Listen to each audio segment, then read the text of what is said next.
Hey there, good morning and welcome to Prog Monster. My name is Murph and I am the host of this show.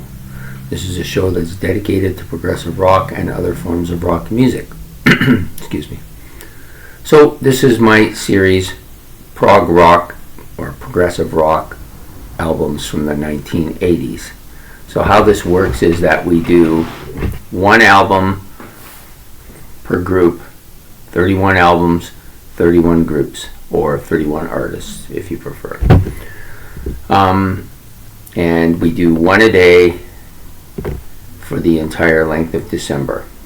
So for your information about how I decided on what to pick, so the album had to be something I'd never heard before and had no listening to at all.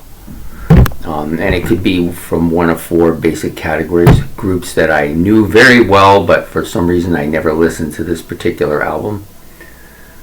Could be groups that I knew fairly well and had listened to quite a bit of their stuff, but hadn't listened to this album as well. Could be groups I just heard of, but didn't know anything about, and this is the first time I've listened to the album. Or it could be the last category, which is groups I've never heard of and didn't know anything about their music other than I knew from reading that it was progressive. So this is day 8. Day 8 of these progressive rock albums from the 1980s. And we'll be doing a musician who I had no prior knowledge of, or his music, or this album, and his name is Robert Wyatt. The album is called Old Rotten Hat. So, let me tell you a bit about this. So, I started out listening to the first track and I thought, I don't know if this is very progressive. And I decided that I would dump it and go for something else I'd seen that I had wanted to add in, because I had heard lots about it, lots about the group and that. So I started with that group. The group shall remain nameless for this time being. Anyways, I got about 3 or 4 tracks into that, and I said, this is less progressive than anything I've done. It's basically just a hard rock album, which wasn't bad, but it wasn't really what I was trying to do here. So I dropped it and decided, you know what, I'll go back to this guy and give him another chance. So I listened to this album in its entirety. So there's a number of generalities about this album that I wanted to say at first up, so that we can kind of paint a picture of what we're dealing with here. First of all, I think Robert Wyatt is like Scotch. It takes some time to acquire a taste for him, and for Scotch as well. So having said that, what are the things about him that I find different? Okay, so, and that's going to be the optimum word here, is different. I was going to use the word odd, but that's kind of a bit of a negative thing. But anyways, his music is, first of all, his lyrics are very odd, to say the least. I think there's a lot of political stuff here, but I'm not really following some of the stories that he's saying here, why he chose some of the titles for music that he chose, why his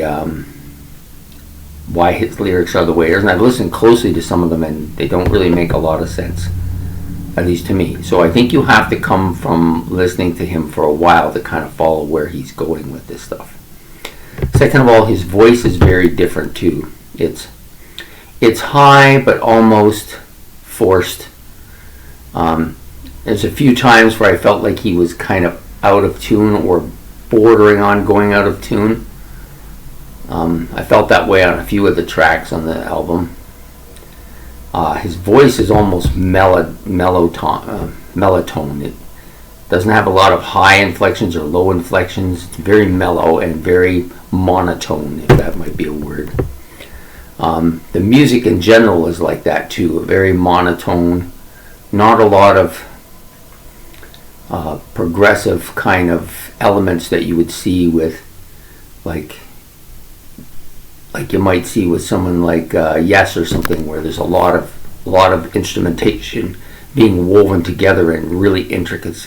I don't see that here. Not that his music is bad. I don't think it is at all. In fact, towards the end of the album, I was starting to grow. It was starting to grow on me. I was starting to like it because I was starting to feel what he was getting at. And I think he's one of those guys you got to kind of listen to his stuff for a while till you kind of get a feel for him. Okay, yeah, there's some pretty odd instrumentation. He tends to be a repetitious type guy, so his vocals are very repetitious. The organ or accordion organ or the pipe organ, all three of them may be used here. All pretty kind of monotone in sound and very kind of repetitious. Like, all of the songs are like that. They get it. He develops a kind of start to the album that kind of leads in, and then it goes into these kind of repetitious organ or guitar or bass or timpani or whatever instrument's being used, and it just plays it throughout the whole song, and it never varies. Like you never get like you get with some bands where you get a riff that goes on for a bit, or a melody that they play, or a background melody that they play that continues through the song, but at some point it usually goes up or down or changes slightly to add different instrumentations. None of that here. None of that. The other thing is that song titles are a bit weird. The United States of Amnesia, East Timor. Not really sure why he chose some of these titles. The last track, it was called. We'll get to the last track when we get to it. So, anyways, so there's a lot of that. At first, I thought it was kind of going to be a poppy album, but it turns out that I think it does have a lot of progressive elements here. Like the music itself overall is pretty progressive. You also have a kind of a spacey feel at times too. Like you feel like you're drifting a bit. And then there's also this kind of psychedelic feel to a lot of his music as well. I always feel like I'm tripping when I'm listening to it. Okay, so having said all the generalities about the music, I think I'm going to go off and say that I think the people that like his music probably really like it a lot. And for those who don't get it, they probably can't stand it.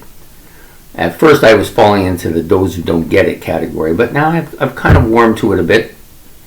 I can see if I see any of his stuff out there while I'm out there shopping or something at a reasonable price, not too expensive, I might get a couple of his albums. This one would be one of the ones I would choose just because I think it's very different. There isn't, once you hear the beginning of the song, you've heard the whole song because it doesn't vary too much throughout the song. He may add an instrument here or an instrument there, but it's very repetitious. Once the instrument's going, it just plays that the whole time, and then the next instrument comes on, and then it goes that way. His openings are usually fairly peculiar as well. Okay, so having said all the generalities, we'll go over the tunes, tune by tune. Shouldn't take too long. I didn't give anything less than a 5, which is pretty good. You know, that's pretty good a first time through. But I don't think I gave anything higher than a 6. So it's pretty, and the reason it makes sense is because all the songs kind of sound the same. So if you liked one, you're probably going to like them all, right? And if you didn't like one, you're not going to like any of them, right? So the first song is called Alliance. Vocals are kind of a bit out of tune on this one, or if they're not out of tune, they're very close to the line of being out of tune.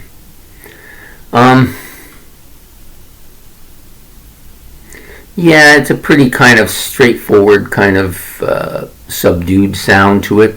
Most of the instrumentation is subdued. This was actually the only song on the album that I gave less than a 5. I gave this a 4. And this was probably the reason I was going to go to a different album. But once I came back to it and I got through this song, then I started not minding it too much. Okay, the second song, The United States of Amnesia, or U.S. of Amnesia, as it's titled on the thing. It's a mild instrumentation. There's some pretty mild instrumentation here. Nothing outstanding, like nothing that's going to blow your socks off or anything. The lyrics are a little bit funny, a little bit they're interesting, but they're a little bit different. There's lots of kind of noise fills here and there, little noise fills, nothing serious though. And pretty much that's about all I can say about that song. The next song is called East Timor, or Timor. I assume he's talking about the country, but who knows. It has a kind of a drum opening, a little bit of drum opening with some keyboards played in there. And it's got this kind of haunting vocal part opening that comes with it, right? As soon as those two come in and then the vocals come in, they're kind of haunting. The keys, the keys are, they sound like they just kind of a continuous fill going on, like it's almost like it's somebody pressed a computer button and it's just playing the same thing over and over again throughout the whole song. That's the feel I get for it, but it's not bad. I wouldn't be surprised if this is the other thing. I wouldn't be surprised if it's a drum machine that he's using, and he may be using a keyboard control pad that plays what he wants, like a synthesizer part that he's pre-recorded and just plays that over while he's doing his little bits. Because I don't know for sure, but I wouldn't be surprised if he is one of the few musicians on this album. I would have to look. I didn't look yet, so we'll see. The next track out is Speechless. It's got this accordion organ solo that opens up, and that's what it sounds like, but I don't know that it is accordion. It could be just an organ sound, or it might be all accordion. I'm not really familiar with that particular noise too much. It's joined in with some soft kind of timpani, so it's like if you're playing the drums, all the cymbals and stuff. There's a little bit of that, and I think he probably, if he is actually playing drums or somebody's actually playing drums here, he's probably just got a brush or one of those jazz brushes that they use to hit the timpani. That may be what it is, or it could just be a drum fill machine. Could be that. Anyways, not a bad song. None of the songs are all kind of the same. The first 3-4 songs are pretty much the same. They have a beat that they keep.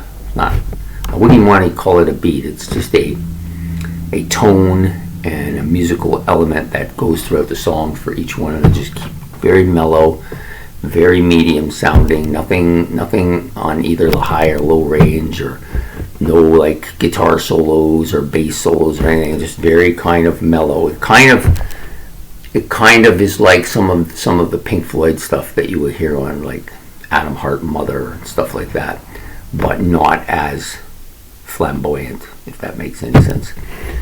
Okay, the next song was the first one I gave a 6 to, and that's The Age of Self.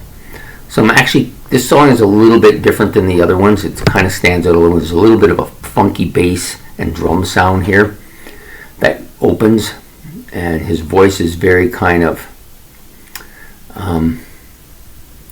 it's kind of poppy. There's a bit of a poppy element to it. So this song's a little bit different. It's almost a funky song. I said in context with his music, it's kind of a funky sound. I mean, in context with serious funk music, it probably isn't, but it's just all in context, right? Okay, so then the next song out, number 6, is Vandalusia. Okay, some interesting vocal and synthesizer openings here, which play pretty much the rest of the song, and then he gets into what it sounds like a pipe organ that he's playing, and it plays whatever the set beat is that it's playing the entire rest of the time. It's almost annoying. It's almost, that when people are playing that, just playing the same church, it sounds like a kid just keeps hitting over and over on the same organ stuff. But of course this is controlled, so it's much milder. It's just that it goes on for a fairly lengthy time. But I don't mind it. I gave this song a 6 as well. The next song is The British Road. I think it's one of the longer tracks. It's got some nice pipe organ sound that opens up and stays in that beat for the rest of the song. Then you have some nice backing sounds that come in, little bits of fills here from different instrumentation. Some of them I can tell, some I'm not really sure. You got some drums and some kind of banging, or I hate to use the word drums here because I don't really think it's drums. It sounds like they're just banging on something. Like I'm banging on the top of this desk, right? So yeah, and there's a part in this is unusual because he doesn't do this in any of the other songs, but he has this kind of multi-vocal track. I'm guessing it's his voice overdubbed on his voice so that you get like that kind of multi-layered vocal thing. Something like what you would get with Queen, but not nearly as sophisticated here, not nearly as intense, not nearly as many voices or as involved. It's just continuous, which is one of the big things that you could say about his music, that it's what you get at the beginning is it's continuous. You're going to hear that throughout the whole song with little bits added here and there. Just little bits, nothing serious. I guess the big draw on his music is what he's actually singing about. That's it. So then we got the final 3 tracks. I made some notes here too. Mass Medium got this kind of, it starts out with one of those cranked up music boxes, and somebody's opened it and it's playing that music. Not the standard one that you hear all the time, but a different type, not the same sound that you would get, like that one that is famous, the one that they played in the Walking Dead series when Sasha and Maggie were sitting on the log, that one that was broken, they fixed it. Not that standard sound, but that standard song, but that style of music box, the same style. Anyways, it opens the song, and then there's kind of a mellow, kind of like accordion again, like organ that takes over and kind of is throughout the song, and then you have a little bit of drum and key fills here and there. But again, nothing really flamboyant. That's a word that you would not call his music flamboyant. It's not flamboyant in the least. This next song, I'm not really sure what it means. I'm not even going to be sure that I'm going to pronounce it right, but I will give it my country best. Garb Zandology. That's the name of the song. Difficult. It's got this English kind of kid's voice that opens it up. He says something, and it's obviously a child's voice. He says something for about 5 or 6 seconds and then disappears and is replaced by a piano, little piano bits and fills that continue throughout the song. When I say bits, it's just little piano bits and then nothing for a bit, and then some more fills here, and then some more piano bits and fills throughout the rest of the song. The drum, bass, and guitar kind of pull this song up a bit. So if you can picture his music, and I'm sure you're getting a kind of a feel for it now, is that it's very mellow, very moderate, not really excitable music. There's a bit of loud church organ here and there, but this particular track, towards the end of the song, there's a guitar. You can clearly hear the guitar, the bass, and the drums kind of pulling this song up higher, and like building like a crescendo, and then it just kind of drops off, and that's the end of it, right? It's different. I gave this song a 6-2. This was one of the, so I had 3 songs on it were 6, the rest were 5s, and the first one was 4. So the last track, which is called PLA, I said, okay. So it has this basic kind of playing to open. It starts with that music box thing again. There's a bass and a timpani and an organ. So the organ comes, then the bass, then the timpani, playing this kind of mellow beat that goes through the rest of the song. It's actually very mellow, and the lyrics are very odd. So I'm listening to it, trying to figure out what he's saying. Then I realized that he's saying, "Poor little Elfie." That's what it sounds like. Sounds like he's saying, "Poor little Elfie can't get no sleep. Poor little Elfie can't get no sleep." And then I realized that that's probably what he's saying, because the song's called PLA. So maybe it's "Poor little Elfie." Anyways, different. It's a very different listen to. I mean, I like my prog music kind of like Yes and Genesis and Nectar and those kind of bands. really bombastic, lots of heavy keyboards, great guitar solos, and fantastic drum fills and bits, and a vocalist that pounds it out, who's perfect, or the music is really heavy or really mellow, and there's some great little bits and fills in here. I love that. This has none of that. This is almost psychedelic.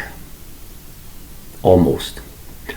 Kind of spacey a bit, and it does have a prog feel, but it's not bad. Like, I know I've said quite a bit of kind of negative kind of things about the album, or maybe they could be viewed as negative type of things about the album, but it's not really that bad. It's just, it's a bit quirky, it's very mellow, but very concise music. Like, he's written a style of music that he wants played, and that's what he's playing. Now, again, it could be just him doing all of the instrumentation, and then I'm pretty sure, having listened to the entire album, that that's either a drum fill or just, I don't know, it could be just some really mellow drums, but they sound like drum fills. It sounds like a drum machine to me. Okay, so that's it for Robert Wyatt and Old Rotten Hat. A music I discovered today. Never listened to this guy before. Didn't know anything about the album. He has quite a few, apparently. This, I think, was the only one in the 80s. I think he did quite a few in the 70s. Then there was a break, and he did make this one album in the 80s, and then there was a break, and then he started making music again in the 90s. I don't know if he's continued now. I don't know much about the man. I didn't check what the instrumentation was on the album. I didn't check to see who played on the album or any of that stuff, or even when it was released or where it was recorded. I only seen it because I was looking for progressive rock, and they said this was progressive, and having listened to it in entirety, I would have to say that is probably true. Very, very progressive elements to the music, I think. It's just not what you would expect from... He definitely wouldn't fall into the category with Yes or Nectar or King Crimson or Genesis or anything. I don't even think he would fall into some of the more mellow Pink Floyd stuff. I think he's even more mellow than even them. But, it's not bad. Like, if you just want to listen to something that's quiet and unassuming and just laid back, and you just want that relaxation feeling, this stuff is not too bad for that. Not too bad at all. Okay, so that's it for Robert Wyatt and his album Old Rotten Hat. I hope you get a chance to listen to the album and tell me what you think, or if you have some opinions. If you're a Robert Wyatt fan, I hope I didn't strike any negative chords with you. It wasn't intentional. I'm just telling you what I see and what I hear. So please like and subscribe. It's much appreciated, and we'll be back on day 9 with another album for this series. Progressive rock albums that are from the 1980s. So anyways, have a good evening. Bye.